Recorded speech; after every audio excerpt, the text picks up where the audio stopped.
Halo, Assalamualaikum, Shalom, Om Swastiastu, Namo Buddhaya, Salam Kebajikan. Balik lagi bersama gue Aldi. Di video kali ini gue mau nge-update kondisi iPhone 11 yang gue beli dari salah satu seller di Shopee. Namanya itu Cinta Siang Digital. Gue beli iPhone ini dengan harga 2,6 dan tentunya ini udah 2 bulan di tangan gue. 2 hari lagi lebih tepatnya bakal 2 bulan. Ya mungkin kalian gak percaya karena memang unboxingnya itu baru gue upload minggu kemarin apa ya, atau 2 minggu lalu. Gue sendiri juga lupa karena memang gue sendiri ada kesibukan meskipun gue udah resign dari tempat kerja. Jadi memang fix gue beli bulan April dan 2 hari lagi mau genap 2 bulan. Dan di sini mau gue update beberapa hal terkait keluh kesah gue beli dari seller ini. Cuman memang ini kan baru unit pertama, nantinya akan gue coba lagi beli unit kedua dari seller ini untuk memastikan apakah benar ya barangnya kayak gini. Meskipun memang ini nggak bisa dibilang sepele lah, karena memang ya balik lagi ini iPhone second. Oke, pertama-tama yang mau gue jawab pertanyaan kalian itu, banyak banget yang bilang kalau misalkan email si iPhone ini tembakan. Ini nggak tembakan cuy, ini emailnya kalian lihat ya, belakangnya kalian samain. Ini gue kasih screenshotannya di sini kalau misalkan memang ini gue udah nanya temen gue dan memang dia bilang keblokir emailnya. Nah buat kalian yang nanya, kok sinyal bisa muncul? Ini gue cuman reaktif aja, tapi memang ada jam-jamnya. Karena ini gue pakai kartu XL, ini ada jam tertentu kalian bisa munculin sinyal ini kalau misalkan pengen reaktif. Kebetulan karena memang eSIM-nya sendiri bisa dibilang nggak cocok sih, karena kalau misalkan gue reaktif lagi ini bakal kena lock activation. Kalian tau lah ya kalau misalkan pakai SIM lock itu lock activation kayak gimana. Jadi mau nggak mau gue harus nungguin selama beberapa menit sampai bisa kebuka lagi kayak gini, meskipun sinyalnya muncul pas reaktif tapi gue harus nungguin. Oke, pertama itu, ini kurang lebih 2 bulan dan sinyal ini kalau kalian nanya hilang apa enggak, sempat hilang 2 kali. Dalam posisi ini nyala ya, data kayak gini nyala. Dan kotanya itu nggak habis. Itu sempat hilang 2 kali dan gua ya reaktif lagi. Itu mengenai update sinyal. Terus kedua, ini tombol volumenya, ini itu kendor cuy, yang dalamnya. Jadi ini kesannya mati. Nah ini gua kasih contoh ya. Kalau gua tekan volume bawah, dia bisa. Kalau misalkan gue tekan volume atas, ini nggak bisa karena memang di dalamnya kendor. Nah, buat kalian yang memang belum pernah bongkar iPhone 11, iPhone 11 itu kalau nggak salah, ini koreksi ya kalau salah, fleksibel LCD dan lain-lain itu ada di sebelah kanan sini nih. Dan sebelah kiri sini itu baterai kalau nggak salah ya. Jadi memang di saat gue mau ngebenerin si tombol powernya ini, mau ngencengin lagi nih, gue kalau nggak salah harus nyopot baterai dan di sini tuh ada besi. Ada besi di sini lurus. Jadi memang harus gue copot juga itu. Jadi memang ya bisa dibilang ngebongkar. Dan gue pikir daripada gue nanti harus ngecekin ini lagi, karena kebetulan housingnya ini aslinya merah, entah itu nanti akan gue ganti jadi merah kembali, housing originalnya, atau gue ganti jadi warna hitam. Karena kebenaran gue udah ketemu beberapa penjual yang memang ngejual housing copotan.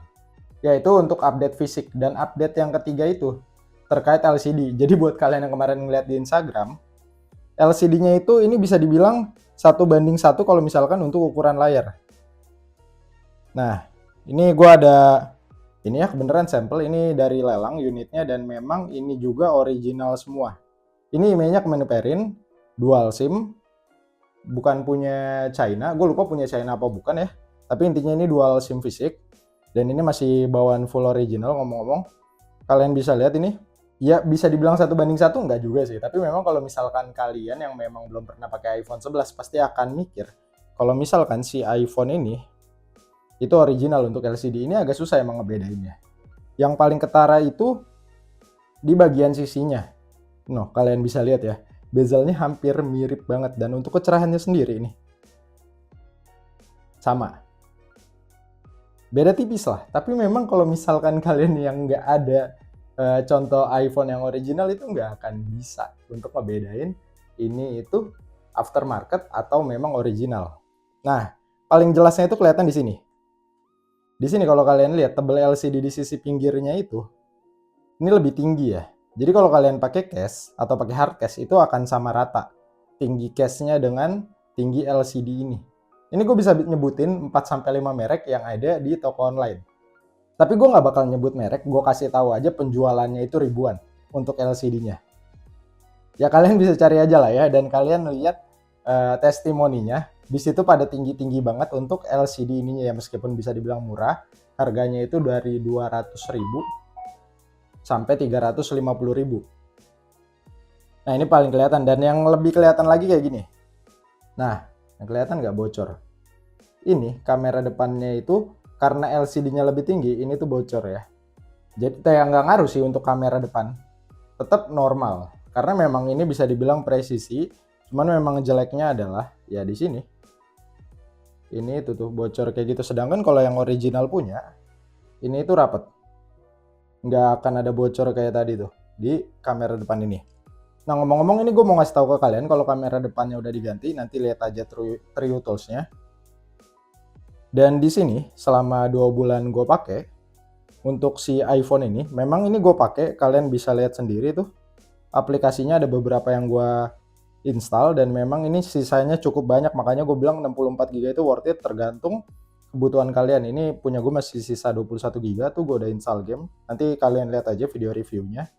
Ngomong-ngomong, buat yang kepo, ini LCD-nya mau gue apain, mau gue ganti yang copotan, tapi mungkin nanti nggak akan gue pindahin chip karena memang iPhone-nya akan gue pakai karena kalian sendiri yang minta untuk diupdate kayak 3-6 bulan. Nah, ini baterai health-nya sendiri masih 100. Ini kalian ingetin ya. Ini 100 di iPhone ini. Mau gue reset pun tetap 100 karena memang ya pemakaian gue bisa dibilang cukup apik.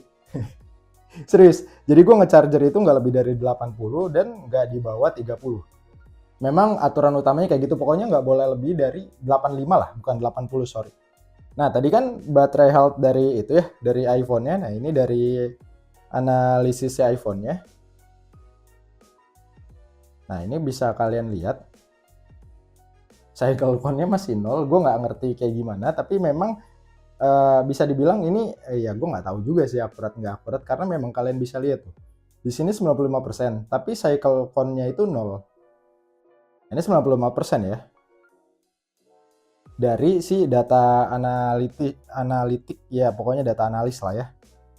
Ini dari sini 95 dan dari iPhone-nya 100 dan ini dari True Tools-nya. Nah, kalian udah lihat kan yang di True Tools? Ya cuman bisa gue bilang untuk baterainya sendiri ini masih awet. Gue itu bisa main 9 match sampai 11 atau 12 match Mobile Legends itu tanpa wifi, pakai data doang karena memang se-match itu gue 9 sampai 10 menit. Ya maklum lah ya lawan bot. Ini kalian bisa lihat di sini tuh. Savage. Ya kira-kira kayak gitulah ya. Dan di sini gue full pakai kartu. Gue nggak bohong, di sini gue nggak pakai wifi karena memang kotanya mau habis 2 hari lagi. Nah, itu kalian bisa lihat ya, 2 hari lagi habis tanggal 27 Juni, ini udah tanggal 25, udah tanggal 25. Nah, bahkan dapat SMS dari Axis. Oke, paling kayak gitu aja ya untuk updatean si iPhone 11 ini. Sebenarnya kalau kalian nanya ke gue, secara fungsi ini aman semua, overall aman semua, tapi memang gue agak cukup kecewa untuk LCD-nya. Ini bukan LCD mahal yang dipakai di iPhone ini. Bukan, ya bisa dibilang 1:1, tapi nggak 1:1 juga. Ya karena kalau misalkan kalian bilang mau nanya yang bezelnya ini nggak naik kayak gini ya, untuk tinggi LCD-nya nggak naik kayak gini, ini ada, tapi bezel bawahnya tebel, gue bisa ngerekomendasiin, tapi ya nantilah. Nanti akan gue ganti LCD-nya. Dan ya ini, tombol power ini, buat kalian yang nggak bisa ngebongkar pasti agak keganggu. Dan buat gue sendiri nggak masalah nanti karena akan gue ganti hosting dan nanti akan gue videoin gimana caranya gue ganti hosting. Oke, paling kayak gitu aja ya, ini aman ya untuk pemakaian karena baterainya itu masih terbilang awet dan balik lagi ini mesinnya masih bisa gue bilang bagus karena memang panasnya itu nggak over, nggak kayak setrikaan. Serius, gue nggak bohong di sini. Nanti gue akan beli alatnya buat ngecek suhunya ya pastinya ya, lagi gue coba cari tahu dulu yang mana yang bisa buat HP. Paling itu aja sih ya. Yang pertama IMEI-nya ini keblok. Yang kedua LCD-nya ini gantian. Dan yang ketiga ya soal fisik ini nih. Ya paling sedikit tambahan aja, kamera depan tadi kan udah diganti. Dan tentunya ini baterainya juga masih awet. Paling gitu aja sih. Terima kasih semuanya yang udah nonton. Sampai jumpa di video selanjutnya. Dadah.